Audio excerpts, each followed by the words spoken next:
Salut, je m'appelle David et bienvenue sur la chaîne Le Dernier des Comics Vidéo. C'est quoi la chaîne? C'est moi qui viens chaque semaine vous faire un résumé de tout ce qui est sorti sur les plateformes de streaming, comme Netflix, Amazon. Cette semaine, je vous présente tous les films qui sont sortis du 11 au 17 avril 2025. Il y a des nouveautés sur Netflix, Crave, Paramount et Amazon Prime Video. On commence ça maintenant!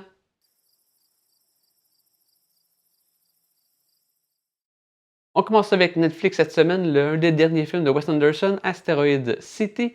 On a aussi Life or the Something Like It avec Angelina Jolie. Life of the Party avec Melissa McCarthy. How to Make Millions Before Grandma Dies. Je pense que c'est une petite comédie de sud-coréen. One Love, le film sur Bob Marley qui était sorti l'année passée. Je pense que c'est un biopic sur sa vie. The Rainmaker, un film de Francis Ford Coppola de 97. On peut voir Mark Wahlberg et Danny DeVito dedans. Un film qui est sorti cette semaine de 2025, ça s'appelle High Hostage. J'ai vu la bande-annonce, ça a l'air d'une prise d'otage dans un Apple Store. Je sais pas si Apple était d'accord avec le film. On a aussi Flight, un film de Robert Zemeckis avec Denzel Washington, un film de pilote d'avion qui essaie de faire atterrir l'avion, je crois. Intruder, petit film d'horreur suspense avec Dennis Quaid, je pense qu'il joue le méchant. Deep Impact, sorti en 98, la même année qu'Armageddon, les deux films qui ont lancé les films de catastrophe dans ces années-là. On tombe avec les films de Crave, une grosse nouveauté cette année qui sortait en 2025, Compagnon. Il vient de sortir aussi en Blu-ray, ça fait quelques semaines. Je m'étais fait conseiller vraiment beaucoup. J'ai hâte de regarder ça. Je vais le faire cette semaine. On a aussi Foxcatcher, un film de lutteur avec Steve Carell. Il y a un personnage vraiment bon dedans. Son jeu d'acteur est vraiment excellent dans ce film-là. Fargo des frères Coen, je vous le conseille vraiment beaucoup si vous n'avez jamais vu ça. C'est vraiment un must à voir des années 90. Il y a aussi la série télé, pareil, qui est vraiment bonne. Pas toutes les saisons. J'ai surtout apprécié la première saison que celle que j'ai vue. Je pense que j'en ai vu 3 dates. La première saison est vraiment excellente. Snowpiercer, un film science-fiction qui se passe dans un train qui voyage à travers, je pense, les États-Unis, mais je suis pas sûr. On a aussi le film d'animation How to Train a Dragon de Eden World qui sortait en 2019. Je sais pas c'est lequel de la série, je pense que c'est le troisième qui était sorti. Je suis pas trop à jour avec ce film-là, j'ai juste vu les deux premiers. Mais excellent film d'animation pour enfants, pour toute la famille, c'est vraiment bon. Nikki, un film français de 2024 qui est un drame. Un autre drame romantique de mariage passe. Un film qui s'appelle Wolf, film européen, je ne sais pas trop de quel pays, sorti en 2021. Les critiques sont pas super bonnes. Un film de loup-garou.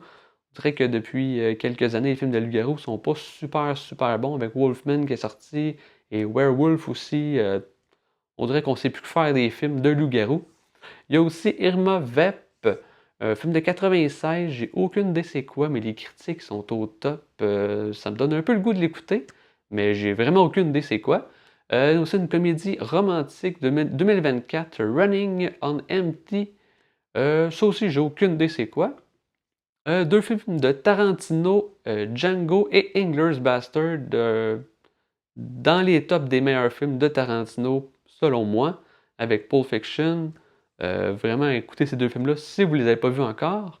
Deux petits films canadiens, Paco, sorti en 2022, qui est un drame, et aussi Le Purgatoire des Intimes, sorti, film québécois, avec Normand D'Amour.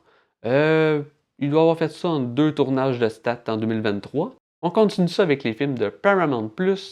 Donc on commence avec Central Intelligence, avec The Rock, une comédie d'action, body cop, deux gars qui étaient ensemble, je pense, au secondaire, qui se retrouvent à travailler ensemble. Euh, je me souviens de l'avoir vu, mais j'ai pas beaucoup de souvenirs de ce film-là. Equalizer 2 avec Denzel Washington, j'avais adoré le premier. Le deuxième m'avait un petit peu déçu et le troisième aussi, mais le deuxième se laisse écouter quand même. Et Noah avec Russell Crowe, un film sur l'Arche de Noé, je crois. On continue ça avec Amazon Prime Video. On commence par les comédies, deux petites comédies juvéniles, une sortie en 2002, Van Wilder avec Ryan Reynolds. C'est un film assez dur à trouver en tant que tel. Il est sorti en Blu-ray puis en DVD, mais sur les streamings, c'est très dur à trouver. Aussi High School, un film de 2010. On a aussi Love and Sex. Aussi Life Stings, c'est un film de Mel Brooks, fait par Mel Brooks, avec Mel Brooks dedans, un film de 91, je crois. Aussi, 8 têtes dans un sac. On peut retrouver Joe Pesci, ça c'est le méchant dans Home Alone. Maman, j'ai raté l'avion. C'est le petit des méchants qu'on voit sur l'affiche. Et aussi, on peut voir David Spade. J'avais aucune idée qu'il jouait là-dedans. C'est sûr, je vais écouter ça. Je suis un grand fan de David Spade. C'est un de mes films qui me manque d'écouter de lui, j'imagine. On a aussi Touch, une comédie noire avec Scatterrich, le gars qui faisait le méchant dans Scream 1. J'ai aucune idée, ça a l'air d'une comédie dark un petit peu. Casa de mi Padre, une comédie satire western avec Will Ferrell que j'avais complètement loupé. Hyde Park on Hudson, une autre comédie avec Bill Murray que j'avais complètement loupé aussi. Get a Job, un film avec les deux acteurs qui sont sur l'affiche, que je me souviens pas de leur nom, mais il y a aussi Bryan Cranston dedans qui joue Walter White dans Breaking Bad. On continue avec Flyer Paper, une comédie criminelle. On tombe dans les comédies romantiques. Hologram for the King avec Tom Hanks de 2015. Standing Up for Sony de 2019. Dedans, on peut voir l'acteur qui jouait le fils de Walter White dans Breaking Bad. Je n'avais aucune idée de c'était quoi ce film-là. New York, I Love You, une comédie romantique avec plein d'histoires faites par des réalisateurs différents, avec plein d'acteurs connus. C'est vraiment bon. Il y a aussi Paris, I Love You, qui se passait à Paris, évidemment. Encore quelques comédies romantiques. Road to Rin, avec Peter Weller, le gars qui faisait Robocop.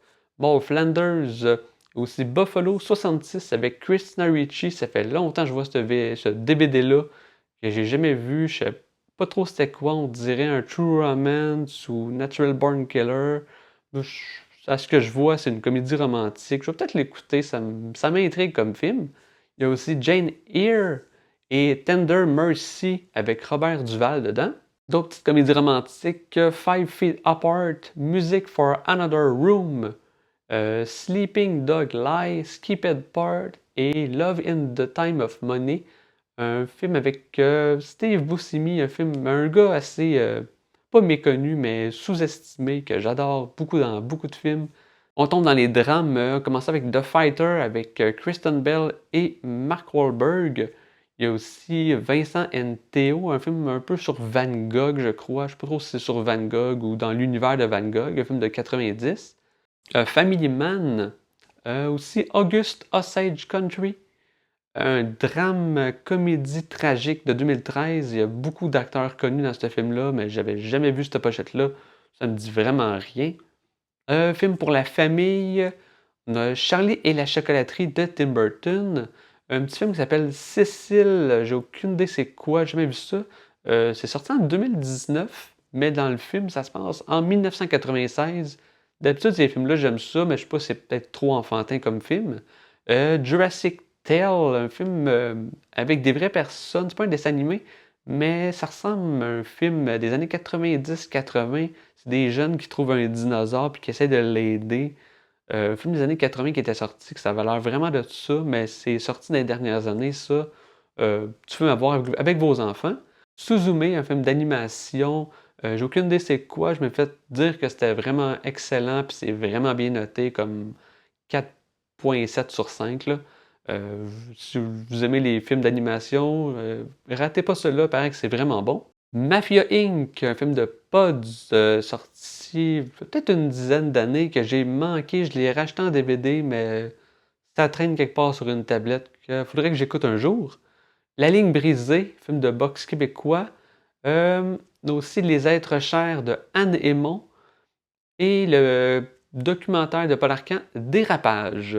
Si vous cherchez un petit trailer, j'ai Kings of New York avec Christopher Walken, un film de 90. Paraît que c'est vraiment bon. J'ai jamais écouté ça. Et Five Fingers. Si vous cherchez un petit film de science-fiction, Sands of Oblivion, un petit remake très cheap de La Momie de 99. Regardez le trailer, pour vrai, ça a l'air vraiment très pathétique comme film, mais Ça m'intéresserait quasiment de l'écouter juste pour rire. Comme Away, un film, ça a l'air d'un Alice au pays des merveilles un petit peu. Je sais pas d'où ça vient le film, mais ça a l'air comme bien.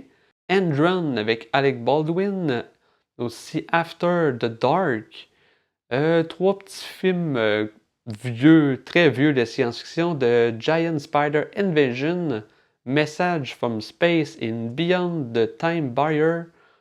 Trois vieux films de science-fiction des années 50, j'ai l'impression, 50-60. Petit film western, ça vous tente? Doc Holliday, un film un peu plus récent. Et The One That Got Away, ça doit être un film des années 50, 50-60, un film western. On continue avec les films d'action sur Amazon. J'ai une petite section, j'appelle ça les films avec un gars avec un gun sur la pochette pour dire que c'est un film d'action. On commence ça avec Avenging Angelo avec Sylvester Stallone. On a aussi Clean Sky, Barely Lethal, de Punisher de 2004 qui était bon me semble, mais je suis plutôt sûr. On a aussi Absolution avec Liam Neeson. On a Three Day to Kill avec Kevin Costner. Rider of Justice. Poursuite et Zéro Tolérance. Tout le temps un gars avec un gun. Puis là, on tombe avec les pochettes parce qu'il y a beaucoup de gars avec des guns. Allies et Getting Even. On tombe avec les films d'action avec des épées. Les Trois Mousquetaires, je pense que c'est un film des années 70, peut-être 80, je suis pas sûr. Et Viking Destiny. On continue ça avec un film un peu plus d'époque, Grey Hole, un film de trappeurs au Canada. Il y a Pierce Brosnan dedans, un des anciens James Bond. On a aussi Agora, un film qui se passe en Égypte, dans le temps de l'Égypte. Logan Lucky, une comédie d'action de vol de banque avec Daniel Craig, un autre James Bond. On a aussi Hôtel Artemis, une comédie d'action un peu plus science-fiction cette fois-là. Haute sécurité, Lock Up avec Sylvester Stallone, un film qui est prisonnier dans une prison. On a aussi Executor, deux petits films catastrophes de Hurricane East. Le film a l'air vraiment beaucoup d'action. C'est un film série B de catastrophe, mais pour vrai, il a l'air d'avoir beaucoup d'action. On a aussi Ocean's Rising. On finit ça avec les films d'horreur. On commence avec les films d'horreur qui sont potables. Feast, un film que j'ai adoré en 2007. J'ai un très bon souvenir de ce film-là. Il y avait deux autres suites qui sont sorties aussi, je pense sur Netflix dernièrement, ou peut-être Amazon. Écoutez ça, Feast, c'est vraiment un film excellent. Phantoms, un film avec Ben Affleck. J'ai un petit souvenir d'avoir vu ça. J'ai souvent vu la pochette au club vidéo. Je sais que je l'ai déjà loué une fois. Je pense que c'est vraiment pas bon, je suis sûr, mais du film d'horreur science-fiction. On a aussi Décadence 3D, ça je pense que c'est le septième. Détour, un film d'horreur trailer. C'est un gars pris dans son char après un accident. C'est comme le film Enterré avec Ryan Reynolds qui était sorti en 2010. Je pense que c'est un petit peu la même chose. Un genre de huis clos. On a aussi Exhume, un autre film d'horreur. Rise Blood Hunter. Et Beyond the Westerland, qui est aussi M dans sa langue originale, qui a l'air quand même bien. Deux petits films Lovecraftiens, Mold et Shadowside. Je sais pas si on l'air bon, les pochettes ont l'air belles, mais je pense pas que c'est des très bons films. On continue dans l'horreur, mais l'horreur un peu plus cheap. On a petits trois films un peu à la Sharknado. On a Bull Shark 2 de requin. On a Tsunami Shark, l'air plus intéressant. Je serais un peu plus curieux de l'écouter. Et Crocodile Swarm. J'étais assez fan dans ces années-là, entre 2010 et 2020, de ces films-là. J'ai un peu arrêté de les écouter parce que c'était rendu ridicule. On continue avec les films slasher d'horreur très cheap.